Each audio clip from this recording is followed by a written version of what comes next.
How to add a card on Shein. Hello everyone. In today's video, we will be guiding you step by step in order to do so. So let's just get started. First of all, you may just go ahead and open up the Shein application on your device. And then once it opens up, you can just head over to your profile, log in into your account, and from here locate up the Me tab, the profile in the bottom right corner of your screen. Now, once you are here, you may look out for the settings icon. It is usually located in the top right corner of your screen. Tap on it, and when you tap on it, this opens up. Now what you can do is you can select the option called My Payment Options within the given options, which is right under Address Book. Tap on it, and once you tap on it, here you will be finding different options. So if you've already added your card, even though you have added your card, you will be finding an add a new card option there. Right now I have not added, but you basically need to look out for the similar option, which is called add a new card.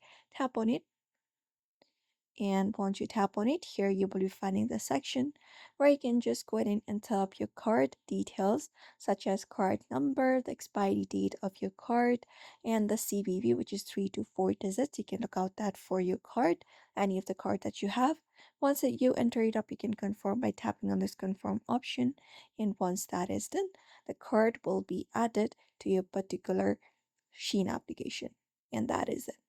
So you can just basically follow up this method if you would like to add a card on Shein as well. So I hope this video was helpful. Give it a thumbs up and subscribe for more tips and tutorials, and we will be seeing you in another video.